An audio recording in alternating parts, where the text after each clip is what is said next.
যে এখন যে চলমান সময় চলছে, এই যুগে যদি আত্মাটাকে দেহের রূপ দেয়া যায় আর দেহটাকে আত্মার রূপ দেয়া যায়, তাহলে দুর্গন্ধে কোনো মানুষ আমার কাছে আসবে না। আমি বোঝাতে পারিনি মনে হয়। আমাদের সুন্দর দেহটাকে যদি আত্মা বানিয়ে দেওয়া হয় আর আমাদের কুৎসিত আত্মাটাকে যদি দেহ বানিয়ে দেওয়া হয়, এত বিভৎস দেখাবে, সামনে কেউ যাবে না। তো যেটা বলছিলাম, ধর্ম মুসলিমদের মধ্যেই ফাসাদ চলছে, ইকোনমিক সেক্টরে ফাসাদ, রিবা, দুর্নীতি, সুদ, ঘুষ, কমন এগুলো সবাই করছে। মুহাম্মদ সাল্লাল্লাহু আলাইহি ওয়াসাল্লামের উম্মত কিন্তু আমরা কিন্তু আল্লাহর সেই বান্দা যাদের পিতাকে আল্লাহ পাক ফেরেশতাদের সামনে সেজদা করিয়েছেন জ্ঞানের কারণে। সমাজের ক্ষেত্রে যান, দেখবেন সমাজের কাঠামোগুলো ভেঙে পড়ছে। প্রতিবেশী কে থাকে সেটাও মানুষ এখন জানে না, যে আমার পাশের পাশে আছেটা কে। একজন আরেকজনের উপকার করা, কাউকে ছাড় দেয়া দিন দিন কমে যাচ্ছে। দেখবেন কারো উপকার করা এটাকে মানুষ বিরক্তি মনে করছে। রাস্তাঘাটে চলবেন, কেউ ছাড় দিতে রাজি নয়। যে আপনার আগে যেতে পারবে সে সফল, ভাবখানা, কেউ ছাড় দিতে রাজি নয়। রাস্তার নিচু থেকে উঁচু শ্রেণী পর্যন্ত কেউ অন্যের স্বার্থে নিজের স্বার্থ বিসর্জন দিব, ছাড় দিব, এটা চিন্তা করা যাচ্ছে না। সমাজের কাঠামো কিন্তু ভেঙে গেছে। রাস্তাঘাটে দেখবেন বেপরদামি, প্রিমিক্সিং, জেনা, অশ্লীল মুভিজ। সমাজের কাঠামো বলে কিছু নাই এখন, যা আছে একটা খোলস, ভিতর থেকে এটা পুরো পচে গেছে। পচলো কার কারণে? আমার কারণেই তো, আমার আপনার কারণেই পচেছে। তো কিভাবে হচ্ছে আমি সেদিকে যাচ্ছি। আজকের লেকচারের এটা সবচেয়ে মূল জায়গা। সেটা হচ্ছে আল্লাহ পাক আমাদেরকে স্ব পরিবার দিয়েছেন, তাই নাই? এবং এই পরিবারটা হচ্ছে একটা সমাজের গঠন একক। আমরা পড়েছি না, গঠন একক। একটা জিনিস, একটা কোষ, তার মধ্যে গঠন একক আছে না, অণু পরমাণু আছে না। সমাজ হচ্ছে, সমাজের অণু বা পরমাণু হচ্ছে পরিবার। একটা সমাজে যদি 100টা পরিবার থাকে, তার মধ্যে যদি 90টা পরিবার সৎ হয়, আল্লাহওয়ালা হয়, ইসলামিক অনুশাসন মেনে চলে সত্যিকার অর্থেই, ইনশাল্লাহ ওই সমাজটা কিন্তু দেখবেন 8-10টা সমাজের চেয়ে ভালো থাকবে। আর একটা সমাজে মনে করেন 100টা পরিবার আছে, 90টাই ইসলামের বিরোধী শক্তি, ইসলামের এগেনস্টে চলে, ইসলামের কোনো পরোয়া নাই, আল্লাহ পাকের হুকুম মাহকামের 5 পয়সা পরোয়া নাই।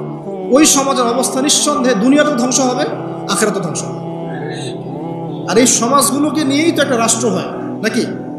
আর এইভাবে রাষ্ট্র নিয়েই তো বিশ্ব। তাহলে ক্ষুদ্রতম যে জায়গাটা, সেটা কি? পরিবার। এই জায়গায় আল্লাহ পাক আপনাকে কর্তৃত্ব দিয়েছেন। এখানে কিন্তু আপনার উপর লাঠি কেউ ঘোরাচ্ছে না। আপনি অ্যাজ এ বাবা আপনি পরিবারের কর্তা, অ্যাজ এ স্বামী আপনি পরিবারের কর্তা, ভাই আপনি পরিবারের কর্তা। আমাদের প্রথম স্টার্টিংটা এই ফ্যামিলি থেকে করা উচিত। তো আল্লাহ পাক এই বিষয়ে কি বলছেন আমি একটা বলে সামনে যাই, যে ইয়া আইয়ুহাল্লাযীনা আমানু, হে মুমিনগণ। আমাদেরকে আল্লাহ পাক বলছেন, হে মুমিনগণ, কু আনফুসাকুম ওয়া আহলিকুম নার, তুমি নিজে জাহান্নামের আগুন থেকে বাঁচো। আগে নিজের চরকায় তুমি তেল দাও, নিজে জাহান্নামের আগুন থেকে বাঁচো। ওয়া আহলিকুম নার, তোমার যে পরিবারবর্গ আছে এদেরকে জাহান্নাম থেকে বাঁচাও। এই বাঁচানোটা কেমন দেখেন, আপনাদের বাসায় ছোট ছোট বাচ্চা কাচ্চা আছে না? আছে তো। একটা বাচ্চা যদি আগুন ধরতে যায়, ধরেন ও বোঝে না যে আগুন কেমন হবে, ছোট বাচ্চা, আল্লাহ না করুন, সে ধরেন একটা কয়েল ধরতে যাচ্ছে, কয়লা ধরতে যাচ্ছে, হ্যাঁ, আগুন হাত দিতে যাচ্ছে, তো আপনি কি করবেন? আপনি তাকে সেভ করার চেষ্টা করবেন। সে যদি বলে না আমাকে ছেড়ে দাও, আমি ধরবই, আপনি প্রয়োজনে একটা থাপ্পড় দিয়ে হলে সরাবেন না, তাই না? এটা হচ্ছে বাঁচানো। আপনি আপনার শিশুটাকে এই যে হাতে আগুন নেওয়া থেকে বাঁচালেন। আল্লাহ পাক এটা বলছেন, নিজে বাঁচো, পরিবার বর্গকেও বাঁচাও। পরিবার বর্গ যদি শুনতে না চায়, না আমি জেনা করবো, না আমি গান শুনবো, না আমি মদ খাবই, হ্যাঁ, না আমি এইটা করবো এটা করবো, যদি আপনি বুঝে থাকেন যে আপনার কথাটা হক, শাসন করে হলেও তো তাকে বারণ করতে হবে। এখানে আল্লাহ পাকের নসিহত হচ্ছে, তোমরা নিজেরা জাহান্নামের আগুন থেকে বাঁচো, পরিবার বর্গকে বাঁচাও। কোন জাহান্নাম থেকে বাঁচবে? আলাইহা মালাইকাতুন গিলাযুন শিদাদ, যেই জাহান্নামে কঠিন কঠিন মনের ফেরেশতারা আছে, পাষাণ মনের ফেরেশতা। আল্লাহ পাক তাদের মনের মধ্যে কোনো দয়া মায়া দেন না। আমাদের মনে দয়া মায়া আছে না, এই দয়া মায়াও আল্লাহ পাক তাদেরকে দেন না। শুধু আযাব দেওয়ার মতো শক্তি, সামর্থ্য এবং কঠিন একটা মন দিয়েছেন। অন্য সূরায় আছে তাদের সংখ্যা 19 জন। কতজন? 19 জন, মানে তারা দায়িত্বশীল। বাকি আরো যে কত হাজার লক্ষ কোটি আছে আল্লাহ ভালো জানেন। আলাইহা তিসআত আশার আল্লাহ পাক বলেছেন। তো আলাইহা মালাইকাতুন গিলাযুন শিদাদ লা ইয়াসুনাল্লাহা মা আমারাহুম ওয়া ইয়াফআলুনা মা ইউমারুন। আল্লাহ পাক ওই ফেরেশতাদেরকে যে আদেশ করেন সেই আদেশ পালনে তারা বিন্দু মাত্র গাফিলতি করে না। এই সব ফেরেশতা থেকে যারা জাহান্নামের প্রহরী, এই জাহান্নাম থেকে তুমি নিজে বাঁচো, তোমার পরিবারকে বাঁচো।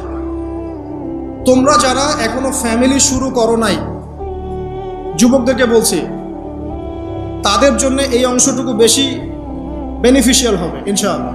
তোমাদের জন্য পথ চলাটা তুলনামূলক সহজ তাদের চাইতে যারা অলরেডি ফ্যামিলি ঢুকে গেছেন এবং বিপদেও পড়ে গেছেন, বা বড় হয়ে গেছেন, দীর্ঘ সময় পর্যন্ত আপনার ইসলামের এগেনস্টে চলেছেন, বা আল্লাহর হুকুম আহকামের তোয়াক্কা করেন নাই, তাদের জন্য এটা অনেক কঠিন। কিন্তু যারা এখনো ফ্যামিলি স্টার্ট করো নাই, বা কেবল স্টার্ট করেছো বা করতে যাচ্ছ, তোমাদের জন্য এই অংশটুকু বেশি ইম্পর্টেন্ট। আল্লাহ পাক এখানে একটা মূলনীতি দিয়ে দিলেন, নিজে বাঁচতে হবে, পরিবারকে বাঁচাতে হবে। আর আমি আগেই বললাম, পরিবার বাঁচলে সমাজ বাঁচবে, সমাজ বাঁচলে রাষ্ট্র বাঁচবে। আসেন প্রথমে আমরা দেখি যে কোরআন কি বলছে। আদম এবং হাওয়া আলাইহিম আসসালাম, মনে আছে? তাদের দুইজনকে আল্লাহ পাক পৃথিবীতে নামিয়ে দিয়েছেন না? যে ভুলটা তারা করেছেন সেই ভুলের ফল তারা দুইজনের সমানভাবে শেয়ার করে নিচ্ছেন না? বুঝতে পারছেন? আল্লাহর সীমা লঙ্ঘন করার পরে তাদেরকে যে আল্লাহ পাক নামিয়ে দিলেন পৃথিবীতে, এখন এই যে লম্বা সময় তাদেরকে পৃথিবীতে থাকতে হবে, পৃথিবীর এইসব ভোগান্তি পোহাতে হবে, হ্যাঁ, জান্নাতের সেই নাজ নেয়ামত থাকছে না, এই যে কষ্টের পথ চলা, এই পথ চলাতে কি স্বামী স্ত্রী একসাথে না? এভাবে যদি পরিবারের স্বামী এবং স্ত্রীরা তাদের জীবনের উদ্দেশ্যটা ফিক্স করতে পারে এবং সমস্ত বাধা বিপত্তিকে হাসি মুখে একসাথে ডিঙাতে পারে, পরিবারে শান্তি আছে। যদি না পারে তাহলে বুঝবেন যে সে আদর্শ স্বামী ছিল না, অথবা সে আদর্শ স্ত্রী ছিল না। এখান থেকে শিক্ষা হচ্ছে দুইজনের জীবনের উদ্দেশ্য একই রকম হতে হবে, দুইজনের লাইফের মিশন সেম হতে হবে, তখন আপনি পরিবারে শান্তি পাবেন। যদি না হয় তাহলে আপনি বিয়ের মধ্যে ভুল করেছেন। অতএব এই জায়গায় নসিহতটা প্রথম নেন। তারপরে চলে আসেন নূহ আলাইহিস সালাম, মনে আছে না? তার একজন ছেলে ছিল, সে কি মুমিন ছিল? পড়েন নাই? সে কিন্তু মুমিন ছিল না, সে অস্বীকারী ছিল। তার নূহ আলাইহিস সালামের স্ত্রী, সে কি মুসলিম ছিল? চিন্তা করতে পারেন, একজন নবীর স্ত্রী মুসলিম নন, একজন নবীর ছেলে, তিনি আল্লাহর আদেশের পরোয়া করছেন না। আল্লাহ বলছেন লাইসা মিন আহলিক, এই ছেলে তোমার পরিবারের কেউ না। নূহ আলাইহিস সালাম বলছেন, হে আল্লাহ, সে আমার পরিবারের একজন, তাকে ক্ষমা করে দাও। আল্লাহ বলছেন লাইসা মিন আহলিক, সে তোমার পরিবারের কেউ না। নবী পরিবারের সদস্য হওয়া সত্ত্বেও লূত আলাইহিস সালামের স্ত্রী, সে কি জান্নাতি না জাহান্নামী? তাহলে এখানে বোঝেন যে নবী পরিবার হলেও যদি ব্যক্তিগত পর্যায়ে মানুষের মধ্যে ঈমান ইসলাম না থাকে, তাহলে এইসব বংশের পরিচয়, রক্ত, বর্ণ, জাতীয়তাবাদ, ভাষা, এগুলো মানুষকে আল্লাহর আযাব থেকে বাঁচাতে পারে। নবীর পরিবারের সদস্য হওয়া সত্ত্বেও তারা জাহান্নামে যাচ্ছে, শ্রদ্ধা হারিম করে। তাহলে আমাদের কাজ কি? নিজের চটকাটা তেল দেওয়া। আমি কত বড় আলেমের ছেলে, আমি কত বড় দায়ীর স্ত্রী, আমি কত বড় মানে মুফাসসির মুহাদ্দিসের সন্তান, ভাই, এসবের কোনো মূল্য নাই। নিজে আমি ভালো কিনা, নিজে প্রকৃত মুসলিম মুমিন কিনা, এটার মূল্য আছে। এই কারণেই হয়তো আমাদের নবী সাল্লাল্লাহু আলাইহি ওয়াসাল্লাম তার মেয়ে ফাতিমা রাদিয়াল্লাহু আনহাকে বলছেন, হে ফাতিমা, হে আমার কলিজার টুকরা মেয়ে, হে আমার কলিজার টুকরা মেয়ে, তুমি শোনো, পৃথিবীতে আমার কাছে যা চাওয়ার তুমি চেয়ে নাও, পরকালে আমি তোমার কোনো হেল্প করতে পারছি না।